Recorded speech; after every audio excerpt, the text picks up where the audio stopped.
안녕하세요. 대단히 반갑습니다. 수필 읽어주는 남자 자한영 이종수입니다.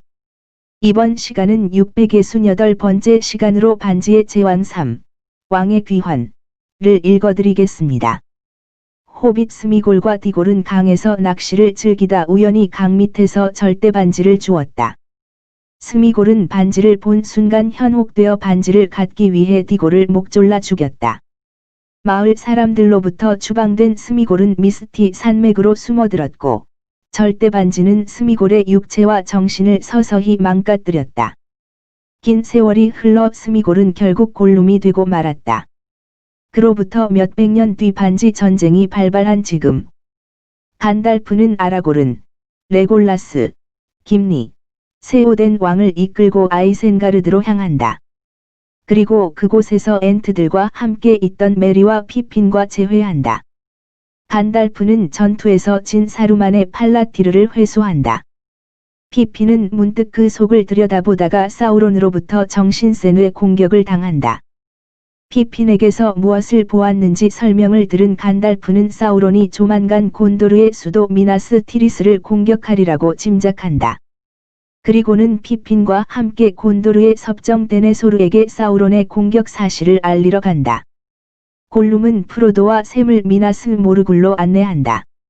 그곳에서 프로도와 샘은 아홈 나즈굴의 우두머리인 앙그마르의 마술사왕이 오크 군단을 지휘하며 곤도르로 진군하는 광경을 목격한다. 프로도와 샘은 골룸이 모르도르로 가는 비밀 지름길이라 했던 절벽을 깎아 만든 계단길을 오르기 시작한다. 하지만 프로도는 골룸이 자신들을 죽이고 반지를 차지하기 위해 궁지에 몰아넣고 있다는 사실은 미처 눈치채지 못한다. 위치킹 군단은 오스길리아스를 공격하여 괴멸시키기에 이르고 파라미르와 주둔군은 어쩔 수 없이 미나스 티리스로 후퇴한다. 골룸은 프로도와 샘이 먹을 양식을 그들이 잘 때 계단 아래로 버려 없애곤 일부를 샘의 옷에 부스러기로 남긴다.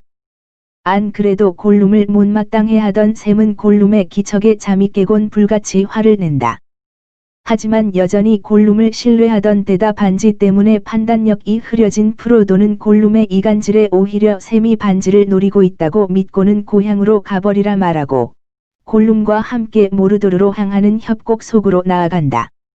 이때다 싶은 골룸은 프로도를 속여 거대 거미 쉴롭이 사는 굴 속으로 유인한다. 간신히 빠져나와 골룸과 마주친 프로도는 너나 나나 모두를 위해서라도 반지를 파괴해야겠다고 말한다. 흥분한 골룸은 프로도에게 달려들지만 절벽 틈새 속으로 추락한다. 프로도는 계속해서 절벽을 오르다 쉴롭에게 들켜 마비된 상태로 꽁꽁 묶여버리는 신세가 되고 만다. 돌아온 샘이 쉴롭을 찔러 쫓아낸 다음 프로도를 구하려다가 마비된 프로도가 죽은 줄 알고 임무를 완수하기 위해 슬퍼하며 반지를 챙긴다. 그 후 오크들이 나타나 프로도가 죽은 게 아니라 마비됐다는 설명을 하며 프로도를 끌고 가는 것을 숨죽여 지켜본다.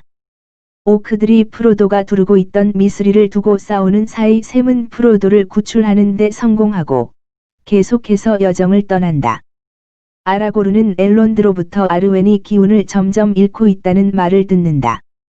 아르웬은 먼 훗날 아라고른과 자신의 아들이 함께 있는 모습을 예지한 뒤 떠나지 않고 중간계에 남아서 아라고른과 재회한 뒤 가족을 꾸리려는 의지였다.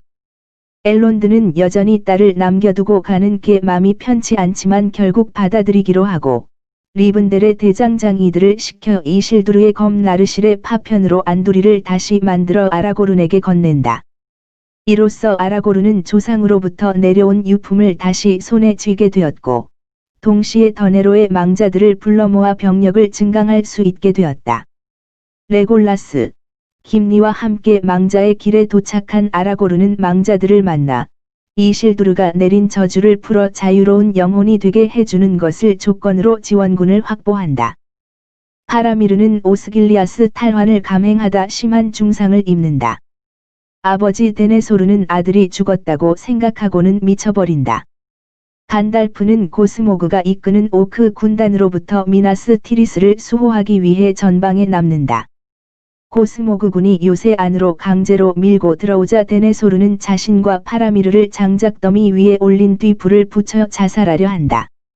이를 본 피핀이 간달프에게 알려 파라미르를 구해내지만 이미 불이 붙은 데네소르는 미나스 티리스 꼭대기에서 몸을 던져 최후를 맞이한다. 머지않아 장대한 나팔 소리와 함께 세오덴 왕과 에오메르가 이끄는 로히림 기마 군단이 전장에 나타난다. 적에게 죽음을 안기라는 왕의 연설과 함께 로히림 기마 군단이 거센 돌격을 가하면서 본격적인 전투가 개시된다. 허나 올리펀트를 탄 하라드림 군단의 기세에 압도되고 테오덴 왕 역시 위치킹으로부터 치명적인 부상을 당한다. 테오덴의 조카딸 에오윈이 메리의 도움을 받아 위치킹을 죽이지만 테오덴은 끝내 눈을 감는다. 이후 아라고른이 망자의 군단과 함께 전장에 나타나면서 사우론의 군대를 몰살시키고 전투를 승리로 이끈다. 그 뒤 아라고른은 약속대로 망자들을 저주에서 풀려나게 한다. 아라고른은 프로도와 샘이 운명의 산에 도달할 수 있도록 사우론의 주의를 끌기 위해서 블랙게이트를 향해 진군하기로 한다. 아라고른의 군대가 모르도르에 있던 사우론의 잔존 병력을 유인하면서 샘과 프로도는 화산 근처로 올라갈 수 있게 된다. 끝까지 달려드는 골룸을 저버리고 둠산의 입구에 도착한 두 호빗은 화산 내부로 들어가 용암 바로 위에 선다. 그런데 프로도가 절대 반지의 유혹에 굴복하여 어서 파괴하라는 샘의 절규에도 불구하고 이건 내 것이라는 말과 함께 손가락에 반지를 끼워버리고 만다. 그새 간신히 따라온 골룸이 투명해진 프로도를 향해 달려들고 손가락을 물어뜯어 반지를 손에 넣는다. 프로도가 다시 반격에 나서 반지를 두고 끈질긴 몸싸움을 벌이던 두 사람은 절벽 아래로 떨어진다. 골룸은 반지와 함께 용암 속으로 추락해 죽음을 맞이한다. 프로도는 절벽 끝에 가까스로 매달려 살아남고 반지가 파괴된 것을 확인한 샘은 프로도를 구출한다. 프로도와 샘이 화산에서 빠져나오는 사이 사우론의 탑은 처절하게 무너지고 모르도르의 땅이 갈라지면서 나즈굴과 오크 군단도 괴멸한다. 간달프는 독수리의 도움을 받아 용암 한가운데에 갇혀있던 두 호빗을 구출해낸다. 이후 미나스 티리스에서 깨어난 두 호빗은 반지원정대 일원들과 재회의 기쁨을 맞이한다. 이후 성대한 즉위식을 통해 아라고르는 곤도르의 국왕으로 아르웨는 왕비로 추대된다. 호빗들은 고향인 샤이어로 돌아가고 샘은 로지 코튼과 결혼한다. 그로부터 몇 년 뒤 프로도는 삼촌 빌보, 간달프, 엘프들과 함께 중간계를 떠나 영생의 땅으로 향한다. 그러면서 샘에게 두 사람의 여정을 세세히 기록한 웨스트마치의 붉은 책을 남긴다. 샤이어로 돌아온 샘이 로지와 아이들을 껴안으면서 영화는 막을 내린다.